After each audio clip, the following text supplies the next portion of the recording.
नमस्कार दोस्तों, स्वागत है आप सभी का सर्वज्ञ एग्जाम में। आज मैं आप सभी के लिए यूपी पुलिस के लिए बहुत ही महत्वपूर्ण क्लास लेके आ चुका हूं। अप्रोक्सीमेटली इसमें से 4 से 5 प्रश्न छपने वाले हैं।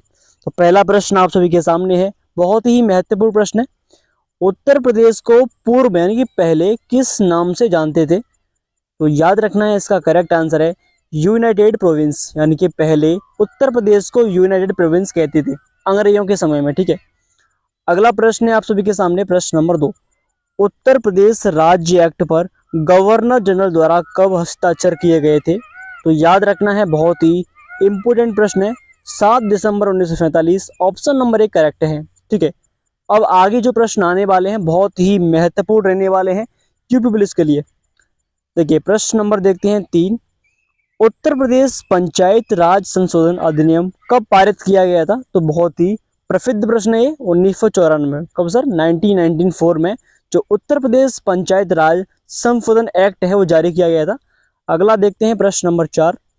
उत्तर प्रदेश में मुख्यमंत्री पद पर सबसे अधिक समय तक रहने वाले व्यक्ति का नाम क्या है? तो आप सभी जानते हैं जो गोविंद बल्लभ पंत जी हैं, ये हमारे राज्य के उत्तर प्रदेश के मुख्यमंत्री रह चुके हैं और बहुत समय तक रहे हैं। ठीक है, अगर आपसे ये प्रश्न पूछ सकता है, प्रश्न नंबर अगला, उत्तर प्रदेश में सबसे अल्प समय तक मुख्यमंत्री कौन रहे? तो बहुत ही इंपोर्टेंट क्वेश्चन है। तो त्रिभुवन नारायण सिंह जो है, ऑप्शन सी करेक्ट है, जो कि बहुत ही कम समय के लिए, सिर्फ मात्र 1 माह के लिए रहे थे। आपको याद रख लेना है, ठीक है, अगर पूछे तो।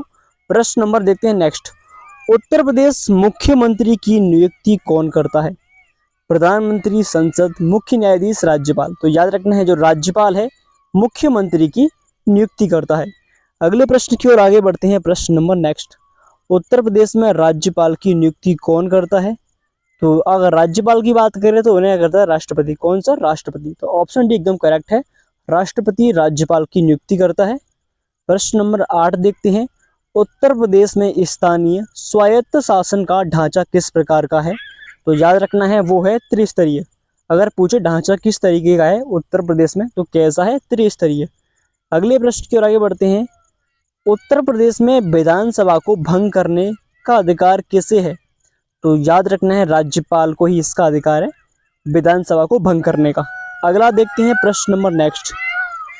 अशोक द्वारा निर्मित भारत का राज चिन्ह सिंह स्तंभ, बहुत ही इंपोर्टेंट क्वेश्चन बनता है। तो राज चिन्ह सिंह स्तंभ बताओ, वो उत्तर प्रदेश में किस जगह पर है? यूपी में ही है। तो याद रखना है, वो है सारनाथ। सारनाथ में अशोक स्तंभ बना हुआ है, जो कि आप जानते हैं भारत सरकार के जो पैसा है उस पर भी अशोक स्तंभ का चिन्ह है। अगला देखते हैं। गुप्त काल में उत्तर प्रदेश के कौन से नगर व्यवसाय, शिक्षा व कला के प्रमुख केंद्र थे? मथुरा, कौशाम्बी, प्रयागराज। ये तीनों ही गुप्त काल में शिक्षा और व्यवसाय के प्रमुख केंद्र थे। अगला प्रश्न देखते हैं, प्रश्न नंबर 14। प्रथम स्वतंत्रता संग्राम कब हुआ? सभी को मालूम है, 1857 में। कब सर? 1857। अगले प्रश्न की ओर आगे बढ़ते हैं, प्रश्न नंबर 15। विश्व प्रसिद्ध ताजमहल उत्तर प्रदेश के किस नगर में स्थित है? इंपोर्टेंट क्वेश्चन बनता है। तो ये आगरा में है, ताजमहल आप जानते हैं आगरा में ही है, और लाल किला भी आगरा ही में है, जो मुगलों द्वारा बनाया गया था। बौद्ध धर्म की वज्रयान शाखा का उदय उत्तर प्रदेश में कहाँ हुआ है? तो आपको याद रखना है, बौद्ध धर्म यानी कि सारनाथ में। ठीक है, अगला देखते हैं प्रश्न नंबर 17। उत्तर प्रदेश का जो संयुक्त प्रांत यानी कि यूनाइटेड प्रोविंस इंग्लिश में कहते हैं, इसका नाम कब रखा गया था? 1937 में। कब सर? 1937 में इसको यूनाइटेड प्रोविंस कहते थे। ठीक है, याद रखना है इस बात को, संयुक्त प्रांत हिंदी में बोलते हैं। 1857 की क्रांति का आरंभ सबसे पहले किस नगर में हुआ था? बहुत ही प्रसिद्ध प्रश्न है। तो ये उत्तर प्रदेश के मेरठ, जो मेरठ है वहां पर। ठीक, याद रखना है। अगला, उत्तर प्रदेश भारतीय गणतंत्र का एक पूर्ण राज्य माना गया। तो आप सभी को मालूम है, 26 जनवरी 1950 को जो उत्तर प्रदेश है उसको भी गणतंत्र माना गया था। ठीक है, बहुत ही। अगला देखते हैं, अगला प्रश्न है 20। उत्तर प्रदेश के किसान आंदोलन का नेतृत्व किसने किया, किस नेता ने किया? तो याद रखना है, ये भी पूछ सकता है, पंडित जवाहरलाल नेहरू। ठीक है, पंडित जवाहरलाल नेहरू ने किसानों का नेतृत्व किया।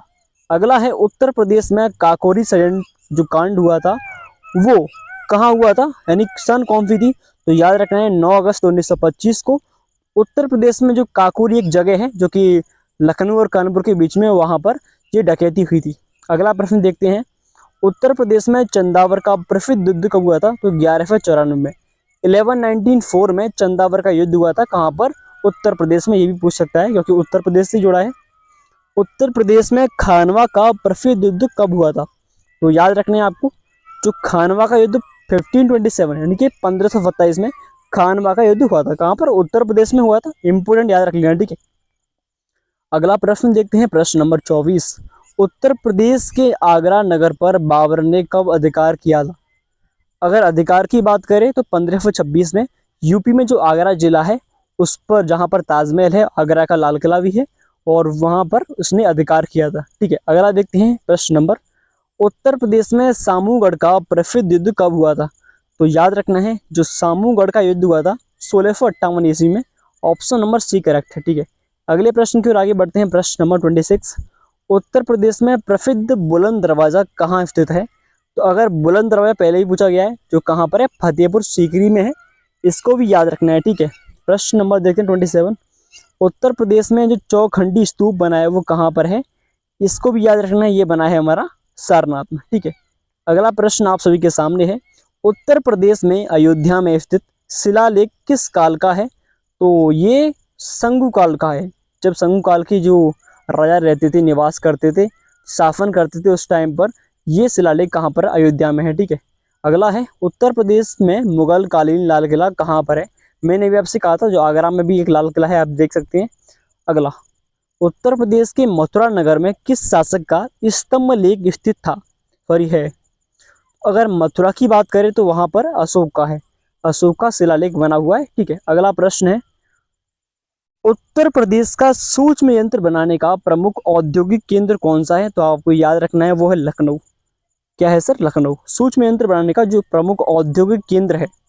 अगला प्रश्न है, उत्तर प्रदेश कितने संभागों में विभक्त यानी बटा हुआ है, तो आपको याद रखना है 18 भागों में बटा हुआ है, 18 जोन बोलते हैं, ठीक है, या मंडल बोल लीजिए। अगला देखते हैं, उत्तर प्रदेश की मंत्री परिषद किसके प्रति उत्तरदायी होती है, तो विधान परिषद की, किसके, फिर विधानसभा की। अगला देखते हैं, विधानसभा, ठीक है, क्या याद करना है आपको, विधानसभा, जिसको कौन भंग करता है, राज्यपाल करता है, अभी हमने सीखा था। अगला देखते हैं नेक्स्ट, उत्तर प्रदेश के किस स्थान पर महात्मा बुद्ध ने निर्वाण प्राप्त किया था, ये प्रश्न महत्वपूर्ण बनता है क्योंकि यहाँ पर जो महात्मा बुद्ध थे, भगवान थे, उनको मोक्ष की प्राप्ति यानी उनकी जो मृत्यु हुई थी वो हुई थी कुशीनगर में। कहाँ पर सर, कुशीनगर, ऑप्शन सी एकदम करेक्ट है। अगर बात करें सारनाथ में, इन्होंने क्या किया, इन्होंने पहला उपदेश दिया। सारनाथ कहाँ पर है, उत्तर प्रदेश में ही है, ठीक है।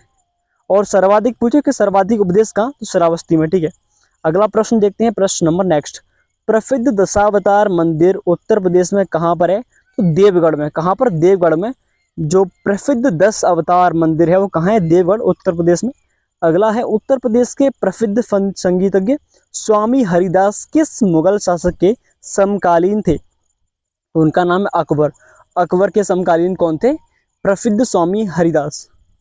अगला, उत्तर प्रदेश में सर्वाधिक प्रचलित लोक नृत्य कौन सा है, तो आप सभी जानते हैं जो नौटंकी कहाँ का है, नौटंकी जो है प्रचलित है उत्तर प्रदेश का नौटंकी, ठीक है। अगला बात करते हैं 45, उत्तर प्रदेश का कौन सा लोक नृत्य गुजरात के डांडिया नृत्य जैसा, यानी कि जो डांडिया है वो जो पाई डंडा है, नृत्य है पाई डंडा, ये सेम टू सेम डांडिया जो गुजरात का है वो उससे मिलता है, तो पाई डंडा याद रखना है आपको, ठीक है। तो ठीक है, आज के लिए 45 क्वेश्चन एनफ है। Thank you so much. अगर आप क्लास आप कैसी भी लगी हो प्लीज़ कमेंट में ज़रूर बताइए। अगर आप किसी भी टॉपिक से क्लास चाहते हैं अपनी परीक्षा के लिए तो कमेंट में ज़रूर बताइएगा। आपका बहुत बहुत धन्यवाद। जय हिंद।